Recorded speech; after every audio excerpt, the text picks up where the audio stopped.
একজন কাঠ মিস্ত্রি, তাও কাঠ মিস্ত্রি অরিজিনাল না, কাঠ মিস্ত্রি জোগাইলা হেল্পার যাকে বলা হয়, কোন রকম দিন আনতো দিন খাইতো, মুখে দাড়িও নাই, লেখাপড়া নাই, কোন রকম মক্তবে লেখাপড়া করেছিল ইলমুদ্দিন।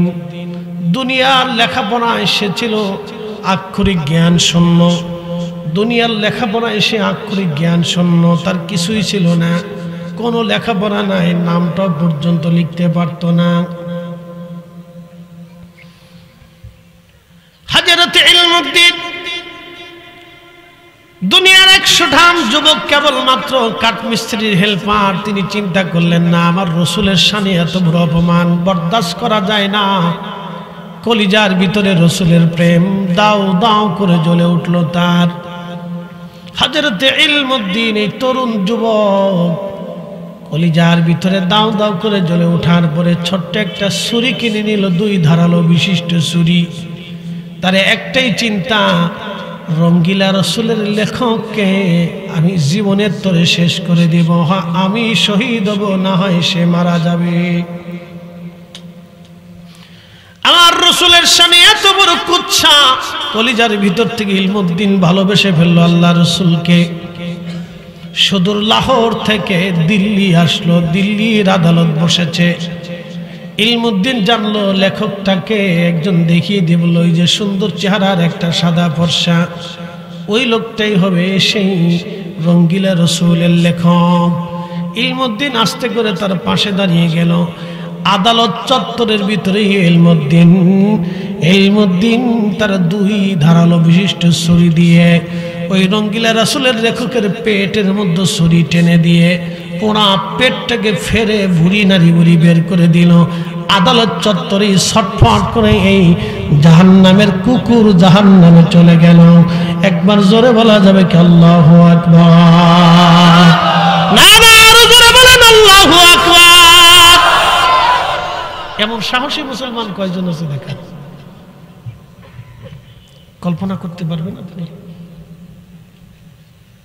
এই এখান থেকে শুনে যাবেন, বিরাট বড় ডক্টরেট ডিগ্রি হলে আশিকের রাসূল হওয়া যায় না। কি কথা কর না কেন? অনেক বড় মেধা জ্ঞানী হলে আশিকের রাসূল হয় না। পৃথিবীর বড় বড় বিশ্ববিদ্যালয় থেকে সার্টিফিকেট আনলে আশিকের রাসূল হওয়া যায় না। আশিকের রাসূল হইতে হলে ইশকে রাসূলে ভরপুর একটা দিলের প্রয়োজন। চেহারা কালো হলেও চলবে, কাঠমিস্ত্রি হলেও চলবে, রিকশাওয়ালা হলেও চলবে, দিনমজুর হলেও চলবে, শ্রমিক হলেও চলবে, খেটেকুটা হলেও চলবে, লেখাপড়া না থাকলেও চলবে। কথা বলেন ঠিক না?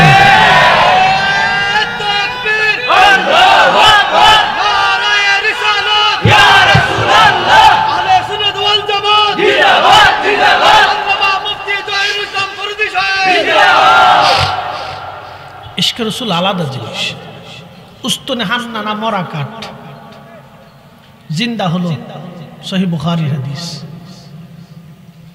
উস্তুনে হান্নানা মরা কাঠ জিন্দা হয়ে গেল। আপনি কল্পনা করতে পারবেন একটা মরা কাঠ রাসূলের প্রেমে জিন্দা হয়ে গেল, কাঁদতে শুরু করে।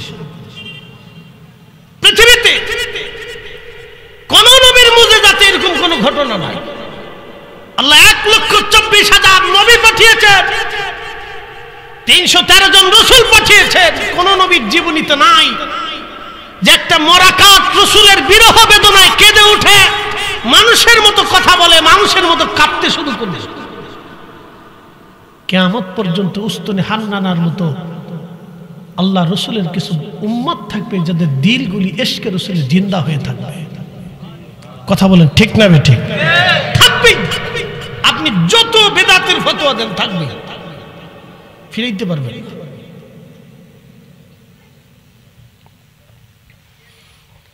প্রিয় উপস্থিতি, মনোযোগ দেবেন।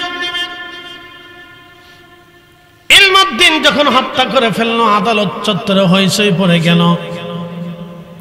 ব্রিটিশ আদালতের পুলিশ ইলমুদ্দিনকে ধরে নিয়ে নিল, জেলখানায় নিয়ে গেল। আবার আদালত প্রাঙ্গণে নতুন চত্বরে নতুন বিচার আবার শুরু হয়ে গেল। সারা দিল্লিতে হইচই পড়ে গেল। মুসলমানরা এমন কোন আইনজীবী নাই যে আইনজীবী ইলমুদ্দিনের পক্ষে না দাঁড়িয়েছিলেন। ভারত পাকিস্তানের অবিভক্ত ভারত পাকিস্তানের অবিভক্ত ভারত, পাকিস্তান, বাংলাদেশের সমস্ত মুসলিম আইনজীবী ইলমুদ্দিনের পক্ষে দাঁড়ায় গেলেন ইলমুদ্দিনের জন্য। আইনজীবীরা শুধু বলল, ইলমুদ্দিন তুমি একটা কথা শুধু বলবা আদালতে দাঁড়ায়া, তুমি যখন তাকে হত্যা করেছো তখন তোমার মাথা ঠিক ছিল না, তোমার ব্রেনে কাজ করে নাই, ভুলবশত হয়ে গেছে। শুধু একটা কথা যদি তুমি বলতে পারো ইলমুদ্দিন, তাহলে তোমাকে আমরা আইনজীবী না, ফাঁসির কাষ্ঠ থেকে বাঁচিয়ে দেব। আইনের ধার ধাপ দিয়ে বিভিন্ন সেক্টর সেকশন দিয়ে আমরা তোমাকে যে কোনো মূল্যে তোমাকে ফাঁসির কাষ্ঠ থেকে বাঁচাবো। কিন্তু ইলমুদ্দিনের চূড়ান্ত উদ্দেশ্য আল্লাহকে খুশি করা। আল্লাহকে খুশি করার জন্য আগে নবী খুশি করা। আল্লাহু আকবার। ইলমুদ্দিন তো চূড়ান্ত সিদ্ধান্ত নিয়ে আসছে, হয় আমি মরবো না হয় ও মরবে। কি কথা কর না কেন? ঠিক আছে না? ইলমুদ্দিন তো সিদ্ধান্ত চূড়ান্ত করে আসছে তার জীবনে, শাহাদাতের লিপ্সা নিয়ে সে চলে আসছে, বাকি অন্য কোন উদ্দেশ্য নেই, শাহাদাতের লিপ্সা নিয়ে আসছে। একটা মূর্খ, লেখাপড়াহীন, কোন লেখাপড়া নেই, দেখেন আশিকে রাসূল হইতে শ্রেষ্ঠ হয়ে গেল। কথা বলেন ঠিক কিনা? কোন লেখাপড়া নেই, কিন্তু সে কি হয়ে গেল? মহাজ্ঞানীদেরকে ছাড়িয়ে গেল, বড় বড় জ্ঞানীদেরকে ছাড়িয়ে গেল, বড় বড় শাইখুল হাদিস মুফতি আল্লামাদেরকে সে ছাড়িয়ে চলে গেল। আপনি বুঝেন ইশকে রাসূলের দাম, এখান থেকে বুঝে যাবে। এক মুহূর্তে, এক কাজে, এক মুহূর্তে ইলমুদ্দিন ওই জামানার বিখ্যাত বিখ্যাত উলামা ইকরাম থেকে ছাড়িয়ে চলে গেল। একসাথে বলবেন আল্লাহু আকবার, আরো জোরে। ইশকে রাসূলই উম্মতের শ্রেষ্ঠত্ব, নতুবা কোনো কিছুতে শ্রেষ্ঠত্ব নাই।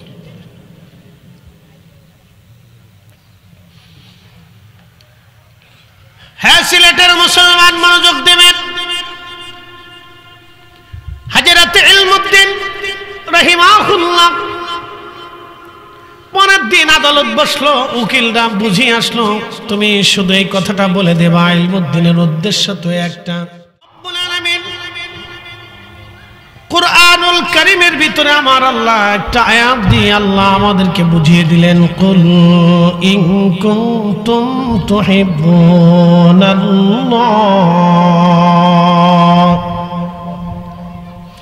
যদি এই আয়াত এবং অর্থ আমরা বহুবার ওয়াজে শুনছি, তারপর আমি আপনাদের সামনে উপস্থাপন করতেছি। কুল হাজুজ, আপনি বলে দেন, ও নবী আমার আপনি বলে দেন, কুল ইন কুনতুম তুহিব্বুনাল্লাহ ফাত্তাবিউনি ইউহিব্বুকুমুল্লাহ।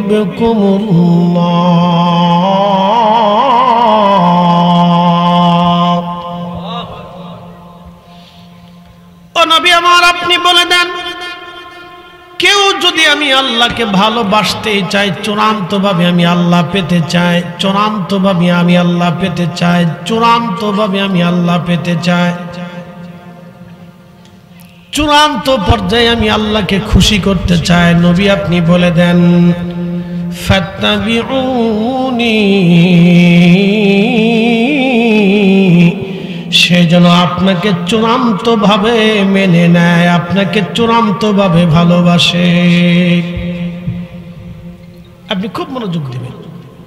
কুল, প্রিয় নবী আপনি বলে দেন, ইন কুনতুম তুহিব্বুনাল্লাহ, কেউ যদি আমি আল্লাহকে চূড়ান্তভাবে পেতে চায়, চূড়ান্তভাবে ভালোবাসতেই চায়।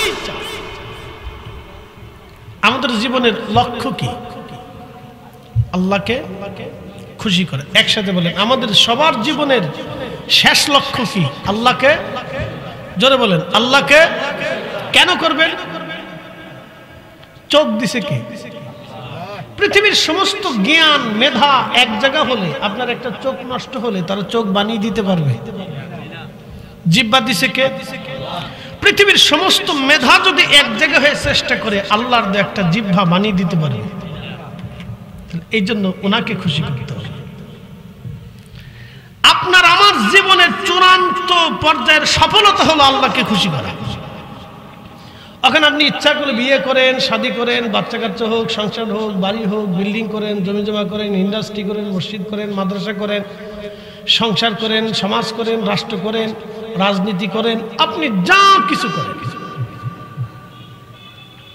চূড়ান্ত পর্যায়ে আল্লাহকে খুশি করা হচ্ছে আমাদের কাজ।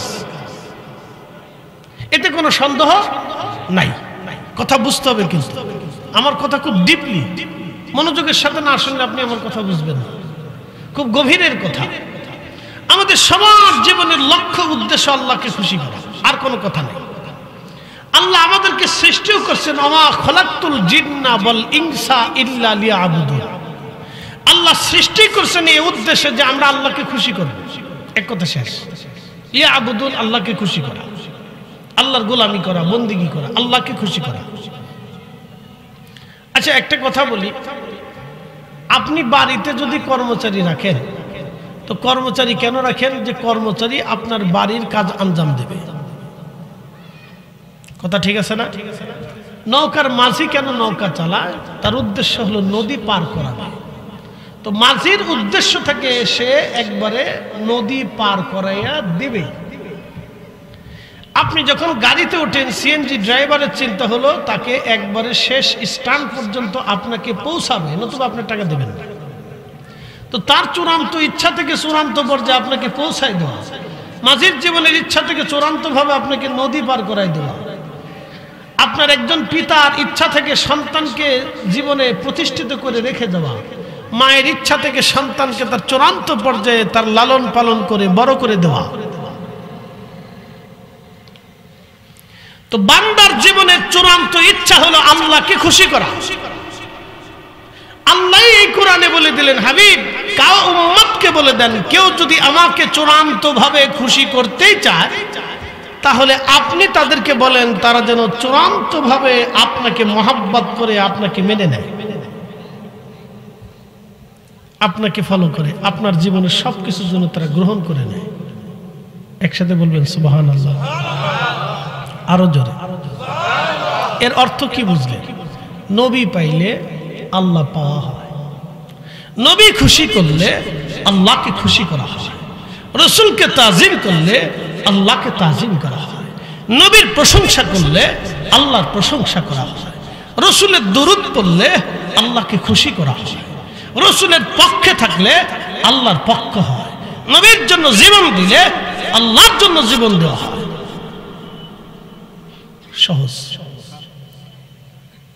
এই ছোট্ট কথা থেকে আমরা ঘুরাইতে ঘুরাইতে ঘুরাইতে ঘুরাইতে আমার কিছু ভাইরা তৌহিদকে মহব্বত করতে যায় রাসালাতের সাথে বিয়াদবি করে, আল্লাহকে খুশি করতে যায় রসুলের দরবারে বিয়াদবি করে। আল্লাহ বলে দিয়েছেন না, তা হবে না, তা হবে না। এই জন্য আমরা আকাবিররা হকের উপরে ছিলেন, তারা জানতেন দরবারে মুস্তাফার গোলামি মানে আল্লাহর গোলামি। কি কথা বলে ঠিক না বেটে? তারা জানতেন দরবারে মুস্তাফার গোলামি মানে আল্লাহর গোলামি, দরবারে মুস্তাফার সন্তুষ্টি মানে আল্লাহর সন্তুষ্টি, দরবারে মুস্তাফার ইত্তেবাই মানে আল্লাহর ইত্তেবা। এই জন্য তারা জীবনের চূড়ান্ত সবকিছু রসুলের কদমে বিলীন করছে। তার জন্য তারা বেদাতের ব্যাখ্যা, বেদাতির তবকা তারা জীবনে মাথায় নিয়ে ঘুরছে, কিন্তু কারো কথা তারা তোয়াক্কা করে নাই।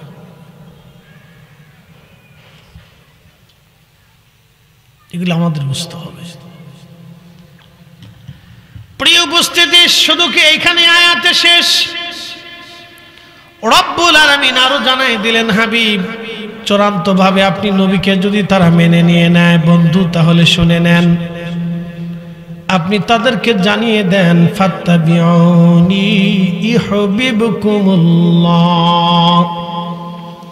আমি রব্বুল আলামিন তাদেরকে মহব্বত করব, যে আপনি নবীকে মহব্বত করবে, চূড়ান্ত ভাবে আপনি নবীর গোলামি করবে, আমি আল্লাহ তাকে মহব্বত করব।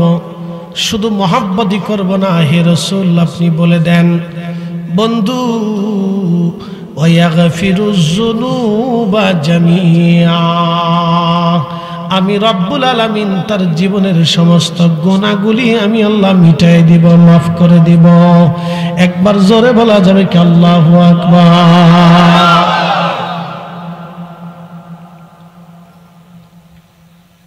ইলমুদ্দিন ভারতের এক লেখক বই লেখলো, নাম দিল রঙ্গিলা রসুল। নাউজুবিল্লাহি মিন যালিক। এই বইয়ের ভিতরে সে রসুল করিমের জীবনের কুৎসা রটনা করল।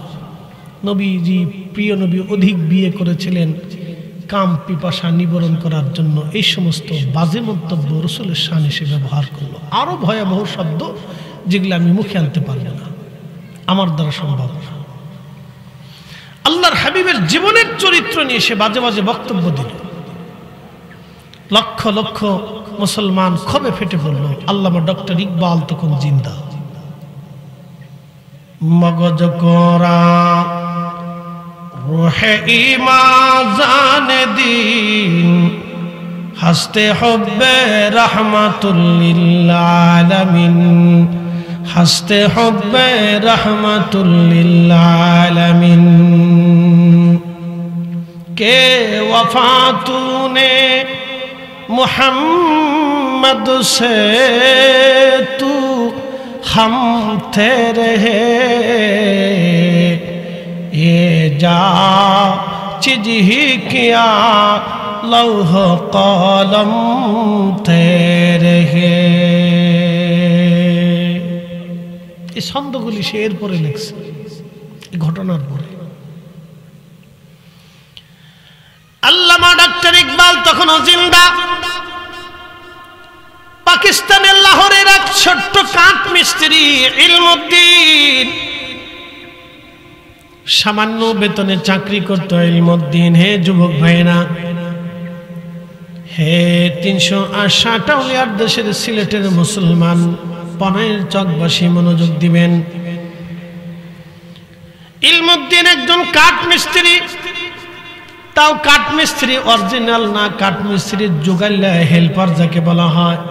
কোন রকম দিন আনতো, দিন খাইতো, মুখে দাড়িও নাই, লেখাপড়া নাই, কোন রকম মক্তবে লেখাপড়া করেছিল ইলমুদ্দিন। দুনিয়ার লেখাপড়া এসেছিল আক্ষরিক জ্ঞান শূন্য, দুনিয়ার লেখাপড়া এসে আক্ষরিক জ্ঞান শূন্য, তার কিছুই ছিল না, কোনো লেখাপড়া নাই, নামটা পর্যন্ত লিখতে পারতো না। হযরত ইলমুদ্দিন দুনিয়ার ১০০ যুবক, কেবলমাত্র কাঠমিস্ত্রির হেল্পার। তিনি চিন্তা করলেন, না, আমার রসুলের শানে এত বড় অপমান বরদাস্ত করা যায় না। কলিজার ভিতরে রসুলের প্রেম দাও দাও করে জ্বলে উঠল তার। হযরত ইলমুদ্দিন এই তরুণ যুবক কলিজার ভিতরে দাও দাও করে জ্বলে ওঠার পরে ছোট্ট একটা ছুরি কিনে নিল, ২ ধারালো বিশিষ্ট ছুরি। তার একটাই চিন্তা, রঙ্গিলা রসুলের লেখককে আমি জীবনের তরে শেষ করে দিব। হ্যাঁ, আমি শহীদ হব, না হয় সে মারা যাবে। আমার রসুলের শানে এত বড় কুৎসা, কলিজার ভিতর থেকে ইলমুদ্দিন ভালোবেসে ফেলল আল্লাহ রসুলকে। সুদূর লাহোর থেকে দিল্লি আসলো, দিল্লির আদালত বসেছে। ইলমুদ্দিন জানলো লেখকটাকে একজন দেখিয়ে দিয়ে বলল, ওই যে সুন্দর চেহারার একটা সাদা ফর্সা, ওই লোকটাই হবে সেই রঙ্গিলা রসুলের লেখক। ইলমুদ্দিন আস্তে করে তার পাশে দাঁড়িয়ে গেল। আদালত চত্বরের ভিতরে ইলমুদ্দিন তার ২ ধারালো বিশিষ্ট ছুরি দিয়ে ওই রঙ্গিলা রসুলের লেখকের পেটের মধ্যে ছুরি টেনে দিয়ে পোড়া পেটটাকে ফেরে ভুড়ি নারী বুড়ি বের করে দিল। আদালত চত্বরে ছটফট করে এই জাহান্নামের কুকুর জাহান্নামে চলে গেল। একবার জোরে বলা যাবে কি আল্লাহু আকবার? না না, আরো জোরে বলেন আল্লাহু আকবার। এমন সাহসী মুসলমান কয়জন আছে দেখেন, কল্পনা করতে পারবেন আপনি? এই এখান থেকে শুনে যাবেন, বিরাট বড় ডক্টরেট ডিগ্রি হলে আশিকের রাসূল হওয়া যায় না। কি কথা কর না কেন? অনেক বড় মেধা জ্ঞানী হলে আশিকের রাসূল হয় না। পৃথিবীর বড় বড় বিশ্ববিদ্যালয় থেকে থেকে সার্টিফিকেট আনলে আশিক রাসূল হওয়া যায় না। আশিক রাসূল হইতে হলে ইশকে রাসূলে ভরপুর একটা দিলের প্রয়োজন। চেহারা কালো হলেও চলবে, কাঠমিস্ত্রি হলেও চলবে, রিকশাওয়ালা হলেও চলবে, দিনমজুর হলেও চলবে, শ্রমিক হলেও চলবে, খেটেখুটে হলেও চলবে, লেখাপড়া না থাকলেও চলবে। কথা বলেন ঠিক না?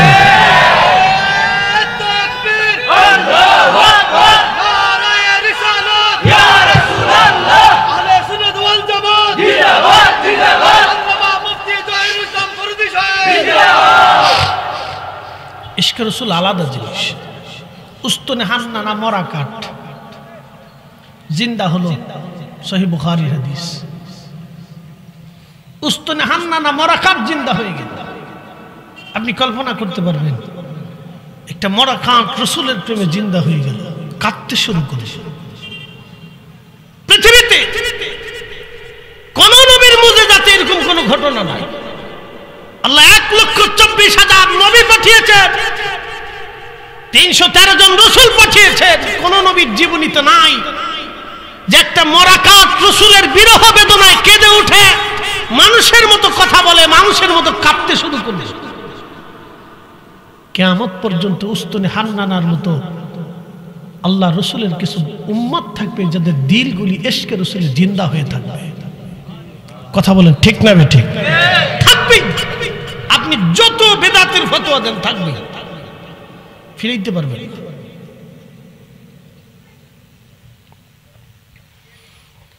প্রিয় উপস্থিতি, মনোযোগ দেবেন।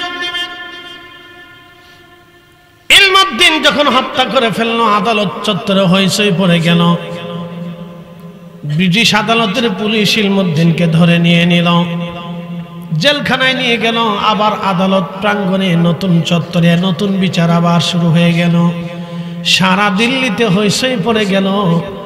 মুসলমানরা এমন কোন আইনজীবী নাই যে আইনজীবী ইলমুদ্দিনের পক্ষে না দাঁড়িয়েছিলেন।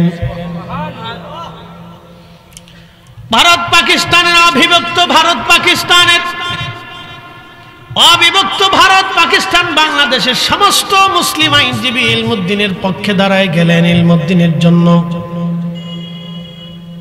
আইনজীবীরা শুধু বলল, ইলমুদ্দিন তুমি একটা কথা শুধু বলবা আদালতে দাঁড়ায়া, তুমি যখন তাকে হত্যা করেছো তখন তোমার মাথা ঠিক ছিল না, তোমার ব্রেনে কাজ করে নাই, ভুলবশত হয়ে গেছে। শুধু একটা কথা যদি তুমি বলতে পারো ইলমুদ্দিন, তাহলে তোমাকে আমরা আইনজীবী না ফাঁসির কাষ্ঠ থেকে বাঁচিয়ে দেব। আইনের ধার ধাপ দিয়ে বিভিন্ন সেক্টর সেকশন দিয়ে আমরা তোমাকে যে কোনো মূল্যে তোমাকে ফাঁসির কাষ্ঠ থেকে বাঁচাবো। কিন্তু ইলমুদ্দিনের চূড়ান্ত উদ্দেশ্য আল্লাহকে খুশি করা।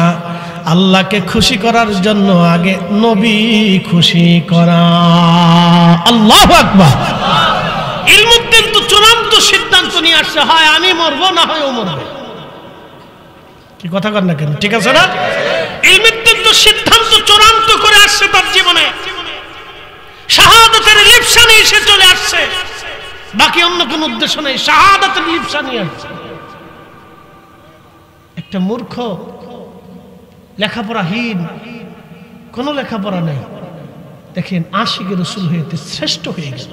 কথা বলেন ঠিক কিনা? কোন লেখাপড়া নেই, কিন্তু সে কি হয়ে গেল? মহাজ্ঞানীদেরকে ছাড়িয়ে গেল, বড় বড় জ্ঞানীদেরকে ছাড়িয়ে গেল, বড় বড় শাইখুল হাদিস মুফতি আল্লামাদেরকে সে ছাড়িয়ে চলে গেল। আপনি বুঝেন ইশকে রাসূলের দাম, এখান থেকে বুঝে যাবে। এক মুহূর্তে, এক কাজে, এক মুহূর্তে ইলমুদ্দিন ওই জামানার বিখ্যাত বিখ্যাত উলামা ইকরাম থেকে ছাড়িয়ে চলে গেল। একসাথে বলবেন আল্লাহু আকবার, আরো জোরে।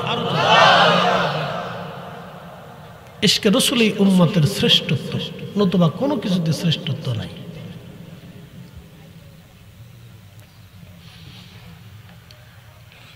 হ্যাঁ, সিলেটের মুসলমান মনোযোগ দেবেন।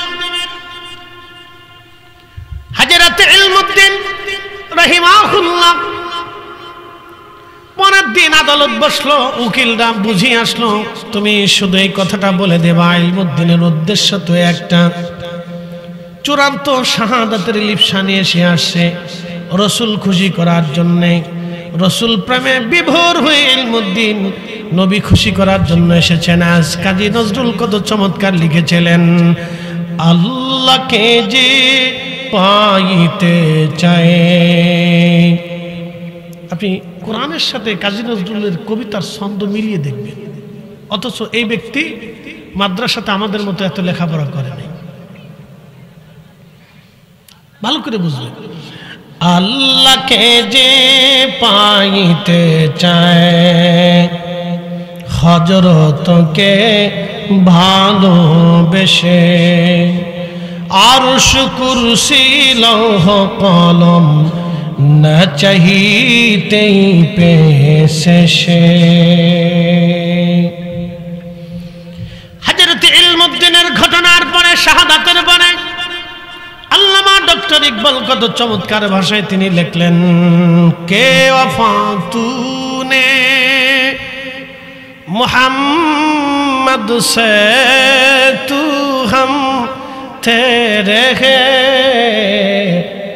ये जांच जी किया लौह कलम तेरे है। আল্লামা ইকবাল লিখলেন, হে নবীর উম্মত, তুমি যদি রাসূলের ওয়াফাদার গোলাম হতে পারো, তোমার জীবনের সবকিছু দিয়ে যদি রাসূলের গোলামি করতে পারো, হে নবীর উম্মত, আল্লামা ইকবাল লেখে, হে নবীর উম্মত, তুমি যদি তোমার জীবনের সবকিছু দিয়ে নবীর গোলামি করতে পারো, গোলামি করতে পারো, গোলামি করতে পারো, तमाम मखलूक তোমার হয়ে যাবে, तमाम সৃষ্টি তোমার হয়ে যাবে। একবার জোরে বলা যাবে কি আল্লাহু আকবার। সারা পৃথিবীতে যত আউলিয়া کرام এসেছিলেন, হযরত ইমাম আযম, ইমাম শাফিঈ, ইমাম মালিকি, ইমাম হাম্বলি, ইমাম বুখারী, ইমাম মুসলিম, ইবনে হিব্বান, ইমাম ইবনে মাজাহ, ইমাম তিরমিজি, ইমাম হাকিম, ইমাম সুয়ুতি, ইমাম হাজার আসকালানি, মুল্লা আলী কারি মক্কি, ইমাম কাসতালানি, পৃথিবীর যত বড় বড় ইমাম, যত বড় বড় মুহাদ্দিস পৃথিবীতে এসেছিলেন, পৃথিবীর যত ওলি এসেছিলেন, আবুল হাসান কিরকানি, বাইজিদ বুস্তামি, হযরত খাজা বাহাউদ্দিন নশবন বুখারী, আরিফ আহমদ তুশি, খাজা বাকিবিল্লাহ, মুজাদ্দিদ আল ফিসানি সরহিন্দি, শেখ আব্দুল হক মুহাদ্দিস দেহলভী, শাহ আব্দুর রহিম মুহাদ্দিস দেহলভী, শাহ ওয়ালিউল্লাহ মুহাদ্দিস দেহলভী, শাহ আব্দুল আজিজ মুহাদ্দিস দেহলভী, কাদরিয়া, চিশতিয়া, হুজুর গাউসে পাক মুহিউদ্দিন আব্দুল কাদের জিলানী, হযরত খাজা মাইনুদ্দিন চিশতি আজমেরি, নিজামুদ্দিন আউলিয়া, কুতুবউদ্দিন কাকি, শাহজালাল ইয়ামানি মুজাররিদি, শাহ পুরান রাহমাতুল্লাহ আলাইহি, শাহ মুস্তাফা আল বাগদাদি আল হুসাইনি রাহমাতুল্লাহ আলাইহি, পৃথিবীর যত বড় বড় ওলি আল্লাহরা, এই জমিনের যত ওলি এসেছিলেন, হযরত সাফি ফতেহ আলী নূর, ফতেহ আলী রসুলনামা ওয়াইসি, শাহ সুবি ওয়াজিদ আলী মেহেদি বাগী, হযরত আল্লামা সাহেব কিবলা ফুলতুলি রাহমাতুল্লাহ আলাইহি, যুগে যুগে যুগে যুগে তারা রাসূলের ইশকে নিজেদের জীবনকে কুরবানি করে নবীর কদমের গোলামি তারা করে গেছেন। কথা বলেন ঠিক কিনা?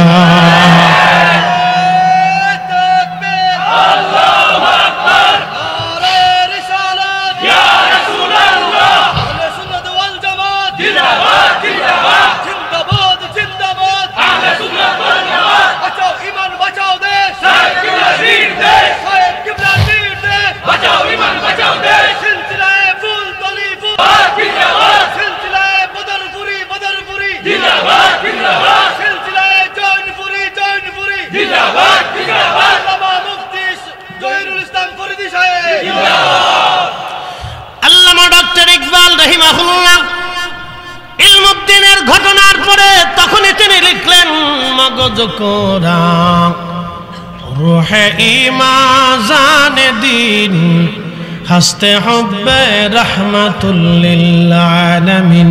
মগজ কোরা রূহে ঈমান জানে দিন, হস্তে হুব্বে রহমাতুল লিল আলামিন। কোরআনের মগজ বানাও, কোরআনের মগজ, বুঝতে পারতেছেন?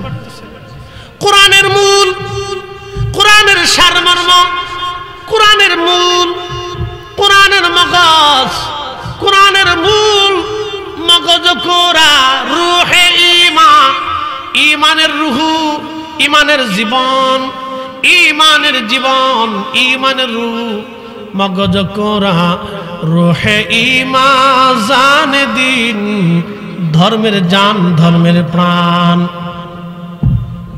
হাসতে হবে রাহমাতুল লিল আলামিন। আল্লাহর নবীর গোলামি, রসুলের গোলামি, নবীর গোলামি, নবীর গোলামি, নবীর গোলামি। আল্লাহর কথার সাথে তাদের কবিতার ছন্দের কত মিল দেখেন। আল্লাহ কোরআনে একে বলেন, আল্লাহু আকবার ওয়ালিল্লাহিল হামদু, বিসমিল্লাহির রাহমানির রাহিম।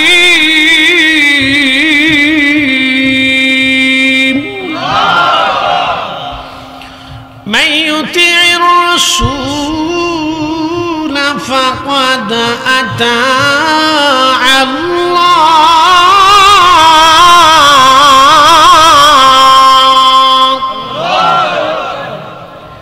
আল্লাহ কোরআনে বলে দিলেন, হাবিব উম্মতকে জানান, আপনি জানান, উম্মতকে আপনি জানায় দেন নবী, আপনি রসুলকে যে ইত্তেবা করবে আমি আল্লাহর ইত্তেবা সে করবে। আপনি নবী মানলে আমি আল্লাহ মানা হয়ে যাবে। আপনি নবীর গোলামি হলে আমি আল্লাহর গোলামি হবে। আপনি নবীর ইত্তেবা হলে আমি আল্লাহর ইত্তেবা হবে। আপনি নবীর জন্য জীবন দিলে আমি আল্লাহর জন্য জীবন দেয়া হবে। আপনি নবীর দল করলে আমি আল্লাহর দল হয়ে যাবে। আপনি নবীর মত মানলে আমি আল্লাহর মত মানা হয়ে যাবে। আপনি নবীর গুণ গাইলে আমি আল্লাহর গুণ গাওয়া হয়ে যাবে। আপনি নবীর শান গাইলে আমি আল্লাহর শান গাওয়া হবে। আপনি নবীর চরিত্র মানলে আমি আল্লাহর চরিত্র মানা হয়ে যাবে। আপনার সুন্নাহ মানলে আমি আল্লাহর সুন্নাহ মানা হয়ে যাবে। আপনি রসুলকে বেজার করলে আমি আল্লাহকে বেজার করা হবে। আপনাকে গালি দিলে আমি আল্লাহকে গালি দেওয়া হবে। আপনাকে কষ্ট দিলে আমি আল্লাহকে কষ্ট দেওয়া হবে। আপনাকে খুশি করলে আমি আল্লাহকে খুশি করা হবে। মারহাবা বলবেন না? সূত্র কি কঠিন না সহজ? আরো জোরে বলেন।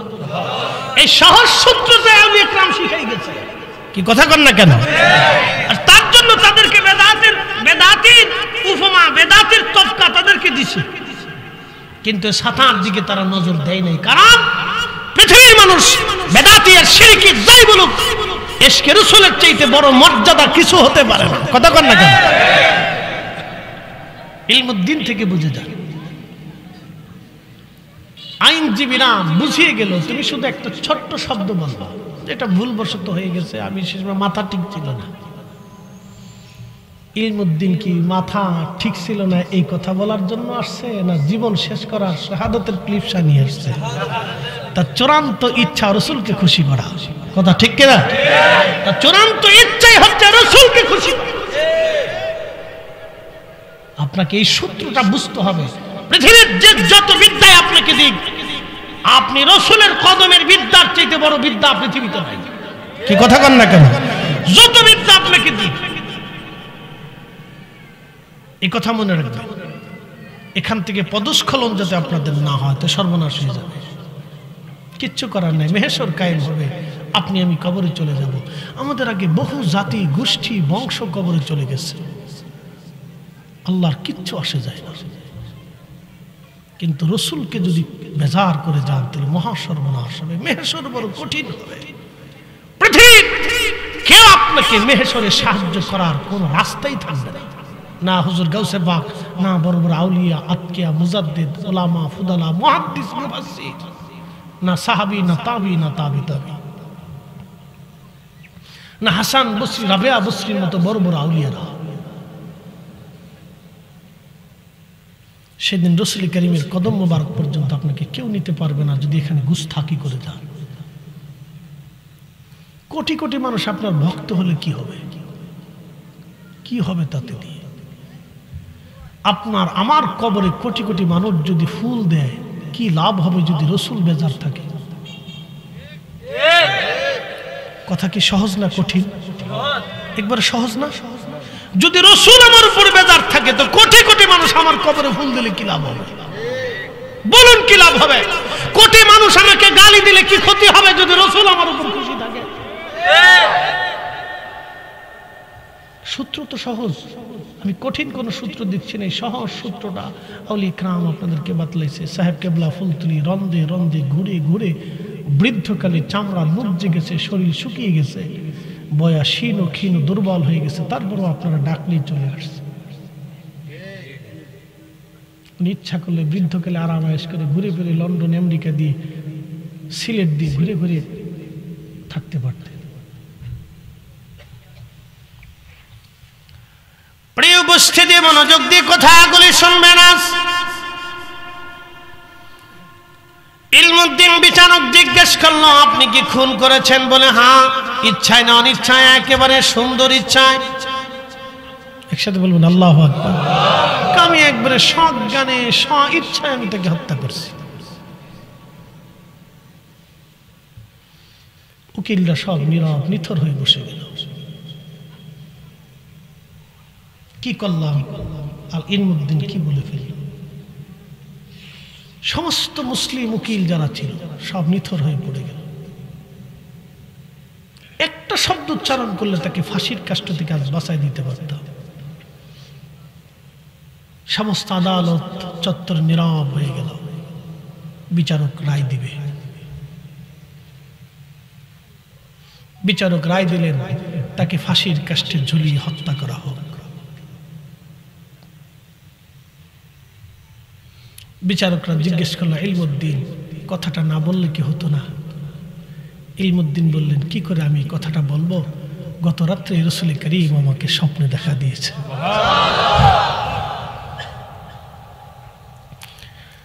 আমার নবী আমাকে স্বপ্নে দেখা দিয়ে, হে ভারতবাসী উকিলরা, আইনজীবীরা, আমার রাসূল আমাকে বেহেশতের সুসংবাদ দিয়েছে। আল্লাহু আকবার, ইয়া রাসূলুল্লাহ।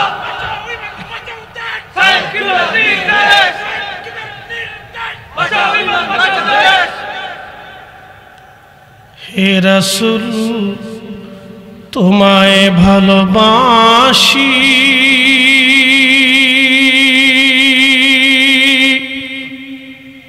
অন্তরে শুধু মুখে নয়, জান্নাতের আশায় নয় হে রাসূল, জাহান্নামকেও ডরি না। তোমায় পাওয়ার আশায় মন ছুটে যায় মদিনায়, তোমায় পাওয়ার আশায় মন ছুটে যায় মদিনায়, এ আশিকে দিদার দাও না, আর দূরে থাকিও না, এ আশিকে দিদার দাও না, আর দূরে থাকিও না। হে রাসূল, তোমায় ভালোবাসি, অন্তরে শুধু মুখে নয়, জান্নাতের আশায় নাই হে রাসূল, জাহান্নামকেও ডরি না, জাহান্নামকেও ডরি না।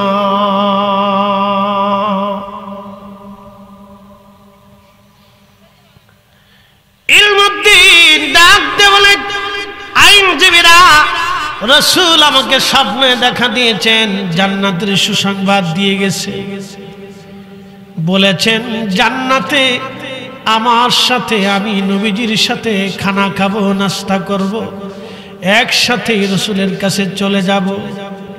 বিচারক, শাহাদাতের লিপসান এসেছি, আমি রসুলের জন্য জীবন দেওয়ার জন্য আসছি, মিথ্যা কথা কি করে বলবো? আমি শাহাদাতের জন্য আমি প্রস্তুত আছি। একবার জোরে বলা যাবে কি আল্লাহু আকবার? এই না, হাত উঁচা করে বলেন আল্লাহু আকবার। তেলের গাড়ি তেলে চলে,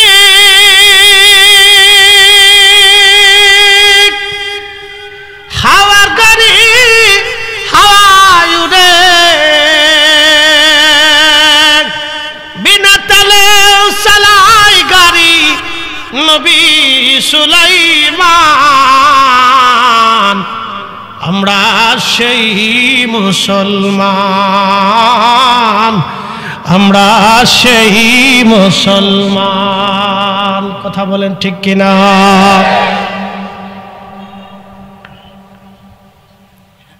বুঝতে কি কোনো অসুবিধা হচ্ছে? আমি শুধু একজন আশিক রাসূলের জীবনী শোনাইলাম, বাকি হাজার হাজার লক্ষ লক্ষ এখনো কিতাবের পৃষ্ঠায় পড়ে আছে। আমি শুধু একজনের কথা শুনিয়েছি, বাজার হাজার হাজার লক্ষ লক্ষ আশিকদের জীবনী কিতাবের পৃষ্ঠাতে কিতাবের পর কিতাবে লিখিত বর্ণিত পড়ে আছে। একজনের কথা শুনিয়েছি। এই জন্য আল্লাহর চূড়ান্ত ফয়সালা, আমাকে পাইতে হলে রসুলকে পেতে হবে আগে। কথা ঠিক কিনা? আল্লাহ রসুলকে পেতে হবে। এখন আপনি যেই দল করেন, মত করেন, রাজনীতি করেন, ওটা আপনার। রসুল আমাদের সবার ঊর্ধ্বে। কথা বলে ঠিক কিনা? আল্লাহর নবী সবার ঊর্ধ্বে। এখানে ইজ্জতের কেউ হাত দিলে সে বাপ হলেও তাকে মানা যাবে। একসাথে বলেন মানা যাবে। সময়ের সংক্ষিপ্ততা, রসুলের একজন আশিকের জীবনী শোনা যাচ্ছে, সাহাবী রসুল। কষ্ট হবে আপনাদের? আব্দুল্লাহ ইবনে উবাই, মুনাফিকে আযম, সর্বশ্রেষ্ঠ মুনাফিক, মুনাফিকদের সর্দার। তার ছেলের নাম ছিল আব্দুল্লাহ, বাবার নামও আব্দুল্লাহ, ছেলের নামও আব্দুল্লাহ। নবীজি তার নাম রেখেছিলেন আব্দুল্লাহ। ছেলে খুব আশিক রাসূল ছিল। সূরা মুনাফিকের তাফসীরের ভিতরে আসছে, কোন এক জিহাদে রাসূল করিম সাহাবায়ে কিরাম নিয়ে রওনা করলেন। তো রওনা করার সময় এই সাহাবায়ে কিরাম বিশ্রাম করতেছিলেন। তো কোন এক কারণবশত এক আনসারী এবং মুহাজিরদের মধ্যে বাক বিতণ্ডতা লাগলো। হতে পারে না, অনেক জায়গায় হয় না, আমাদেরও হয়ে যায়। তো তর্কাতর্কি হলো। মুহাজির সাহাবীদের কাছে বিচার দিল, আনসারী সাহাবীদের কাছে বিচার দিল। তো বাইদা বাই ঘটনার বর্ণনা চলে গেল আব্দুল্লাহ ইবনে উবাইর কাছে।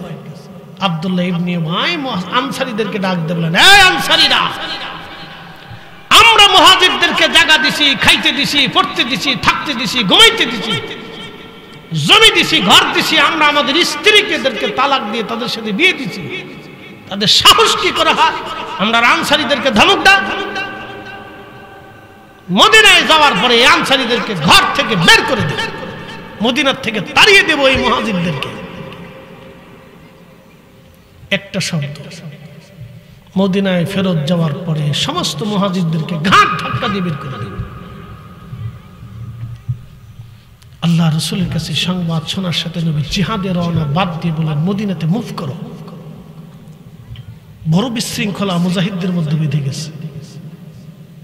নবীজি বললেন, দ্রুত মদিনায় মুভ করো। রাত্রিবেলায় নবীজি রওনা করলেন, বিশ্রাম করতে দেন। ওই সফরে আল্লাহর নবী সারা রাত্র পথ চলতেন, সারাদিন ঘুমাইতেন। বলে কেন? রাত্রিবেলা পথ চললে ঝগড়াঝগড়ি করার সময় নেই, দিনের বেলা বিশ্রাম করলে কেউ ঝগড়া করার টাইম পাবে না। মুনাফিকরা তো উস্কানি দিয়ে ফেলছে, যে কোনো সময় যুদ্ধ বাঁধিয়ে দেবে মুহাজির আনসারদের ভিতরে। আল্লাহর নবী বিচক্ষণতার পরিচয় দিলেন, তিনি মহাজ্ঞানী ছিলেন। প্রিয় নবী চলে আসলেন মদিনার উপকণ্ঠে। ছেলে আব্দুল্লাহ আগে ভাগে ঘোড়া দাবড়ায়া দ্রুত গতিতে মদিনার উপকণ্ঠে চলে আসলেন। ঢাল তলোয়ার আর অস্ত্রে শস্ত্রে সজ্জিত হয়ে মদিনার রাস্তায় দাঁড়িয়ে আছে। আল্লাহর নবী সবার পিছনে ফিরে আসবেন, নবীজি সবার পিছনে ফিরে আসবেন। সবার পিছনে ফিরে আসতেছিলেন আর আব্দুল্লাহ ইবনে উবাই সবার আগে আসতেছিলেন। আব্দুল্লাহ ইবনে উবাই যখন মদিনার রাস্তার সামনে দাঁড়াইলেন, ছেলে রাস্তার মাঝখানে দাঁড়ায় তলোয়ার বের করে বললেন, পিতা ঘোড়ার সাওয়ারি থেকে নেমে যান, এক কদম যদি মদিনার দিকে সামনে বাড়ান আমি আপনার সন্তান। আজকে সন্তানের পরিচয় দিব না, বাবার পরিচয় হবে না। আল্লাহর কসম করে বলি পিতা, তোমার দেহ থেকে মাথা আজকে ফেলে দেব। একসাথে বলেন আল্লাহু আকবার। সাহাবীর রাসূলের ইজ্জতের বেলায় নিজেকে কন্ট্রোল করতে পারেন। আমার রাসূল মুহাজির বলতে যাই, পিতা কলিজাতে সাহস কি করা হয় আপনি মুহাজিরদেরকে মদিনার থেকে তাড়িয়ে দিবেন? আমার রাসূল মুহাজির, আপনার এত বড় স্পর্ধা কে দিয়েছে? ছেলে তলোয়ার নিয়ে বারবার পিতার সামনের দিকে আগাইতেছিলেন। এক কদম যদি মদিনার দিকে আগাম, দেহ থেকে মাথা ফেলে দেব, জবাই করে ফেলবে। পিতা হতভম্ব হয়ে গেলেন। আমার রাসূল আসবে, নবী যদি অনুমতি দেয় তোমাকে মদিনায় ঢুকতে, তাহলে ঢুকতে পারবা। আর যদি রাসূল অনুমতি না দেয়, আল্লাহর কসম আমি ছেলে তোমাকে এইখানে জবাই করব। একসাথে বলবেন আল্লাহু আকবার। না হয় না, আরো জোরে আল্লাহু আকবার, আল্লাহু আকবার। ইয়া রাসূলুল্লাহ জিন্দাবাদ। সাহেব কিবলা প্রিয় উপস্থিতি, আল্লাহর হাবিব সবার পিছনে ফিরে আসলেন। সবার পিছনে ফিরে আসার পরে রাসূল কারীম সাল্লাল্লাহু আলাইহি সাল্লাম আব্দুল্লাহকে বললেন, আব্দুল্লাহ কি হয়েছে? বলি, ইয়া রাসূলুল্লাহ আমার বাবা বলেছেন মুহাজিরদেরকে মদিনার থেকে বের করে দিবেন, অথচ আপনি মুহাজিরদের অন্তর্ভুক্ত। প্রিয় নবীজি, আপনি অনুমতি দিলে বাবাকে মদিনায় ঢুকতে দিব, নতুবা নিজের হাতে বাবাকে আজকে জবাই দিব। আপনি কল্পনা করতে পারবেন ইশকে রাসূল। দেখেন তো, একটা ছেলে অস্ত্র হাতে তার বাবার গর্দানের সামনে দাঁড়িয়ে গেছে। বাপ চিনি না, শুধু একটা শব্দ রাসূলের কথা বলে নাই, শুধু মুহাজিরদের কথা বলছে। ছেলে তাতেই নিয়ে নিছে আমার রাসূল মুহাজিরদের অন্তর্ভুক্ত। মুহাজিরদেরকে বের করা মানে রাসূলকে অপমান করা। কি কথা বল না? মুহাজিরকে বের করা মানে রাসূলকে অপমান করা। আপনি যদি এর গভীরতা উপলব্ধি করেন, তাহলে আপনার কলিজার ভিতরে ইশকে রাসূল দানা বেঁধে উঠবে। আর যদি গভীরতা উপলব্ধি না করেন, তাহলে কিয়ামত পর্যন্ত আমি বুঝাই আপনাকে বুঝাইতে পারবো না। সূরা মুনাফিক পড়ে দেখবেন কেন মুনাফিকের আয়াতগুলি নাজিল হয়েছিল সেই দিন। তখনই আল্লাহর কোরআনের আয়াত নাজিল হলো, ওয়ালিল্লাহিল ইজ্জাতু ওয়ালি রাসূলিহি ওয়ালিল মুমিনিনা ওয়ালাকিন্নাল মুনাফিকিনা লা ইয়ালামুন। হাবিব, মুনাফিকরা আমি আল্লাহর ইজ্জত বুঝে না, আপনি রাসূলের শানও বুঝে না। আমি আল্লাহর শান বুঝে না, আপনি রাসূলের শান বুঝে না। মুনাফিকরা, ও নবী, মুমিনের ইজ্জত তারা বুঝে না। আল্লাহ কঠোর ভাষায় বাক্য নাজিল করে বললেন, মুনাফিকরা এটা বুঝে না।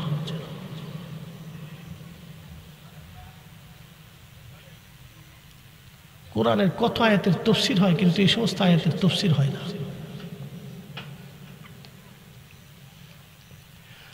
আল্লাহর নবী ডাক দিয়ে বলেন, আব্দুল্লাহ, আমি যদি তোমার পিতাকে হত্যা করার অনুমতি দেই, তাহলে মানুষেরা বলবে মুহাম্মদ সাল্লাল্লাহু আলাইহি সাল্লাম সাথীদেরকে হত্যা করে তোমার বাবাকে ছেড়ে দাও।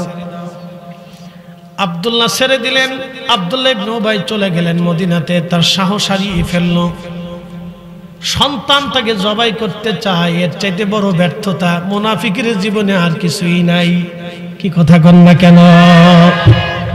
সাহস হারিয়ে ফেললেন।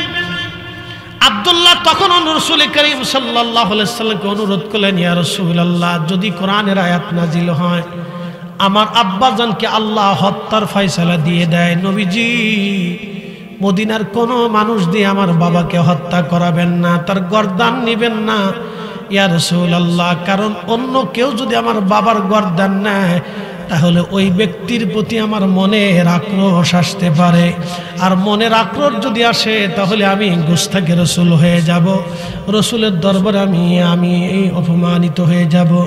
আমি আল্লাহর দরবারে কি জবাব দেব? ইয়া রাসূলুল্লাহ, ইয়া হাবিবাল্লাহ, আপনি অনুমতি দিবেন আমি নিজে হাতে আমার বাবার গর্দান ফেলে দেব, যাতে কারো প্রতি আমার আক্রোশ না থাকে, আমি নিজে নিজের পিতাকে হত্যা করে ফেলব। একবার আওয়াজ তুলে বলা যাবে কি আল্লাহু আকবার? কি বুঝলেন? সাহাবী।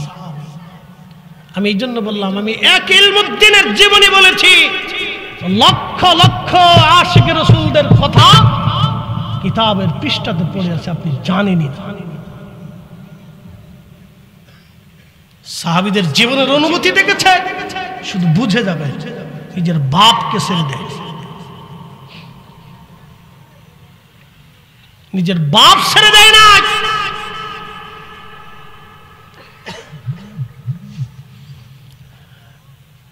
সিলেটবাসী মনোযোগ দিয়ে কথাগুলি শুনবেন। আজ একটা কথা মনে রাখবেন, সাদাকাল্লাহুল মাওলানাল আযীম। আল্লাহর কোরআন, আল্লাহ যা বলেছেন তাহা ঠিক, একটা বাক্য মিথ্যা হবে না। ওয়া সাদাকা রাসূলুহুন নবিয়ুল হাবিবুল কারীম। আমার নবী যা বলেছেন তাহা সত্য, একটা কথাও কখনো মিথ্যা হবে না। আল্লাহ রাসূলের কথাকে ইয়াকিন করে নিজেদের কলিজার ভিতরে দৃঢ় বিশ্বাস নিয়ে পথ চলবেন। আল্লাহ যা বলেছেন তাহা সত্য, একেবারে কলিজার ভিতরে ভরে দৃঢ় ইয়াকিন বিশ্বাস নিয়ে আপনি পথ চলবেন। আহা, রাসূল করিমের কথা মেনে নেবেন। এই জন্য আল্লাহ বলেন, আতিউল্লাহ, তোমরা আমি আল্লাহর ইত্তেবা করো, ওয়া আতিউর রাসূল, আমার রাসূলের ইত্তেবা করো। তোমরা শোনো, যেইভাবে আমি আল্লাহ মানবে সেইভাবে তোমরা রাসূল মানবে, যেইভাবে আমি আল্লাহকে অনুসরণ করবে সেইভাবে আমার রাসূলের ইত্তেবা করবে। এই জন্য আতিউন শব্দ আল্লাহর বেলায় যেমন, আতিউন শব্দ রাসূলের বেলায় তেমন। পৃথিবীর বাকি কারো ক্ষেত্রে আল্লাহ আতিউন শব্দ ব্যবহার করে নাই, শুধু আমার রাসূলের বেলায় আল্লাহ আতিউন শব্দ ব্যবহার করেছেন। আল্লাহর বেলায় যেমন আতিউন, রাসূলের বেলায় তেমন আতিউন। একবার জোরে বলা যাবে কে মারহাবা? যেইভাবে আল্লাহ মানবেন সেইভাবে নবী মানবেন, যেভাবে আল্লাহ বিশ্বাস করবেন সেইভাবে রাসূল বিশ্বাস করবেন। এই জন্য আমাদের কারি যারা আছেন তেলাওয়াতের পরে ওয়া সাদাকা রাসূলুহুন নবিয়ুল হাবিবুল কারীম বলে থাকে, কথা কন না কেন? এই জন্য আমরা সুন্নি মুসলমান, এই জন্য আমরা মুসলিম জনতা, মুসলিম জনতা, মুসলিম জনতা। লা ইলাহা ইল্লাল্লাহু মুহাম্মাদুর রাসূলুল্লাহ মানার নাম হলো মুসলিম জনতা, মুসলিম জনতা, মুসলিম জনতা। আল্লাহ আমাদের বুঝার তৌফিক দিক, সকলে জোরে বলেন আমিন।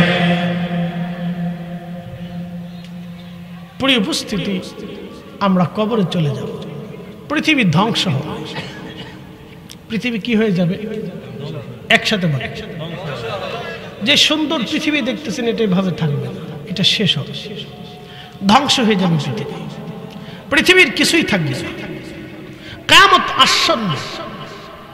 অবিল আখিরাতি হুম ইউকিনুন, তোমরা আখিরাতে বিশ্বাসী হও, আখিরাতের প্রতি পরিপূর্ণ ইয়াকিন আনো যে সেটা কায়েম হবে, প্রতিষ্ঠিত হবে। মালিকি ইয়াউমিদ্দিন, সেই দিনের বিচারক হবে আমার রব। তোমরা হাসরের মাঠের জন্য অপেক্ষায় থাকো, কিয়ামত অনুষ্ঠিত হবে, পৃথিবী মিসমার হবে, তামাম সৃষ্টি ধ্বংস হয়ে যাবে। শুধু পৃথিবী না, তামাম সৃষ্টি ধ্বংস হয়ে যাবে, তামাম সৃষ্টি, তামাম সৃষ্টি ধ্বংস হয়ে যাবে। কিয়ামত আসার আগে পৃথিবীতে দুই ধরনের আলামত আসবে। একটা বলা হয় আলামতে কুবরা, বড় আলামত। আলামতে কুবরা হলো ৭টা, বলে দিয়ে যাই। ১ নম্বরে ইমাম মাহদী আলাইহিস সালাম পৃথিবীতে আগমন করবেন। ২য় নম্বরে ইমাম মাহদীর পরে হযরতে ঈসা রুহুল্লাহ পৃথিবীতে আসমান থেকে নেমে আসবেন। ৩ নম্বরে দাজ্জাল আসবে, তামাম পৃথিবীতে ফিতনা ছড়াইতে থাকবে। ৪র্থ নম্বর দাব্বাতুল আরদ আসবে, একটা বিশেষ প্রাণী, সে মানুষের সাথে কথা বলতে থাকবে। পঞ্চম নম্বর কিয়ামতের আলামত হলো সারা পৃথিবীতে একযোগে একসাথে ভূমিকম্প হতে থাকবে। ষষ্ঠ নম্বর, পশ্চিম আকাশ থেকে সূর্য উদিত হয়ে যাবে। এটা হলো ষষ্ঠ নম্বর কিয়ামতের আলামতে কুবরা। ষষ্ঠ নম্বর হলো পশ্চিম আকাশ থেকে সূর্য উদিত হবে, তওবার দরজা বন্ধ হয়ে যাবে। সপ্তম নম্বর, আরবের কোন এক স্থান থেকে আগ্নেয়গিরি শুরু হবে, প্রচুর পরিমাণে আগুন সারা পৃথিবীতে ছড়িয়ে যাবে। আপনারা দেখলেন আমেরিকার ক্যালিফোর্নিয়ার একটা শহর, মুহূর্তের ভিতরে আমার আল্লাহ দাবানল দিয়ে আগুন দিয়ে মুহূর্তের ভিতরে 150 বর্গ ফুট এলাকা থেকে শুরু করে বিরাট একটা শহর, আমার আল্লাহ সুন্দর সাজানো শহর। পৃথিবীর বড় বড় ধনীরা, পৃথিবীর বড় বড় আপনার রাজনীতিবিদেরা, পৃথিবীর ধনী ধনী ওই যে আপনার কি বলে আপনার যারা তারকা আছে, যারা তারকা যাদেরকে বলে তারা, আসলে কি তারা তারা না শয়তান? একসাথে বলেন, তারা কি তারকা না শয়তান? পৃথিবীর এদের মতো জেনাখোর আর জেনার সৃষ্টিকারী পৃথিবীতে আর কেউ নাই। কথা কন না কেন? পৃথিবীতে এদের মতো জেনার সৃষ্টিকারী, বেহায়াপনা সৃষ্টিকারী পৃথিবীতে কেউ নাই। তারা কিসের তারকা? তারা শয়তানের তারা। তারা শয়তানের ভূমিকা নিয়ে পৃথিবীতে অসংখ্য যুবকের মানে কি বলে নারীর ইজ্জত নষ্ট করেছে, অনেক যুবকের চরিত্র তারা ধ্বংস করে দিয়েছে। কথা কন না কেন? ঠিক কিনা? তাদের নাম দিয়েছে তারকা। শয়তান কোথাকার? ওরা বলে তারকা হইছে। ওদের বাড়ি ঘর পর্যন্ত আল্লাহ আগুন দিয়ে পুরো সরকার করে দিছে। সারা পৃথিবীতে আগুন লাগে। সেই আগুনটা শুধু আমেরিকার লস অ্যাঞ্জেলস শহর বা ক্যালিফোর্নিয়া বা ওয়াশিংটন থাকবে না, সারা পৃথিবীতে আগুন লাগবে। আল্লাহু আকবার বলবেন না? কোথায় পালাবেন? এটাই শেষ। ওই সময় আল্লাহ হাসরের দিকে মানুষকে দাবড়াই নিতে থাকবে। 7টা আলামত হবে। আলামত কুবরা, আলামত সুগরা, এটা রানিং চলমান। একটা আমাতুস সালাহ, নবী বললেন উম্মত নামাজকে হত্যা করে ফেলবে। বহু নামাজি হবে কিন্তু সুদখোর নামাজি, বহু নামাজি কিন্তু ঘুষখোর নামাজি, বহু নামাজি বাদেম্মে নামাজি, বহু নামাজি ফাসিকি নামাজি, বহু নামাজি হবে অন্যের হক মেরে দেওয়া নামাজি। বাংলাদেশ থেকে প্রত্যেক বছর হজে হাজি যায়, কত পার্সেন্ট হালাল টাকার হাজি যায় একটু হিসাব করে দেখবেন। কি কথা কন না কেন?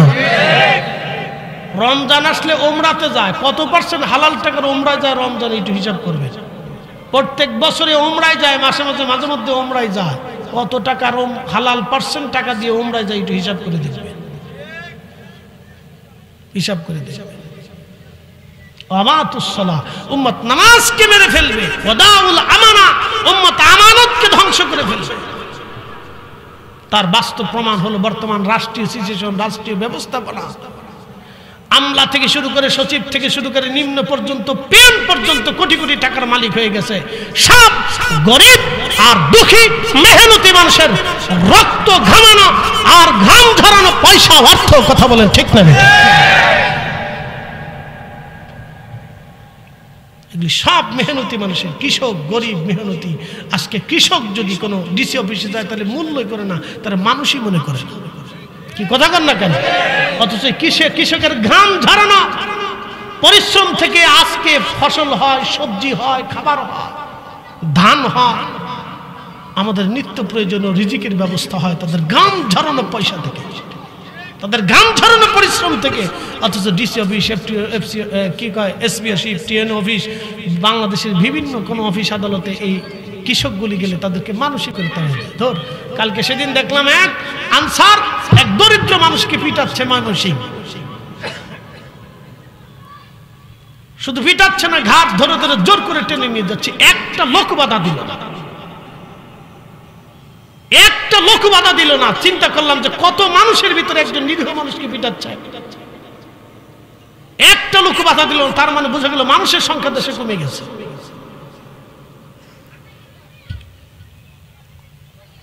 এগুলি চলতেছে। ওদাউল আমানা, আমানত ধ্বংস হয়ে যাবে।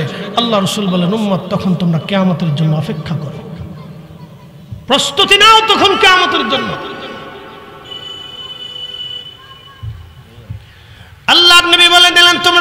কিয়ামতের জন্য তখন প্রস্তুতি নাও। 3 নাম্বার হচ্ছে পৃথিবী থেকে ন্যায় বিচার উঠে যাবে, ন্যায় থাকবে না, শুধু অন্যায় অন্যায় ভরে যাবে। শুধু ন্যায় থাকবে না, অন্যায় থাকবে। আপনি যদি দেখেন সারা বাংলাদেশে যে কয়টা বিচার সালিশ হয়, কয়টা বিচার সালিশে সঠিক মতো হয় আপনি হিসাব করে দেখেন। বংশের টানে, রাজনীতির টানে, দলের টানে, মতের টানে, আর গোষ্ঠীর টানে, সন্তানের মহাব্বতে, আত্মীয়তার মহাব্বতে, সমর্থকের মহাব্বতে আমাদের দেশের গ্রাম্য সালিশ বিচার হয়। কথা কন না কেন? আল্লাহ রসুল বললেন তোমরা তখন কিয়ামতের অপেক্ষা করতে থাকবে। ভাই আমার কথা বলতেছি না, আমি আর রসুলেরটা বলতেছি, আল্লাহর হাবিবেরটা বলছি। নবী বললেন বেহায়াপনার সয়লাব এত পরিমাণে হবে, মানুষ দিনই দুপুরে দিনই প্রকাশ্যে জেনা করবে। আপনি যদি যান বোটানিক্যাল গার্ডেন, রমনা গার্ডেন, আপনি আপনার বাচ্চা নিয়ে, সন্তান, স্ত্রী নিয়ে ঘুরতে পারবেন না, তো লজ্জা করবে।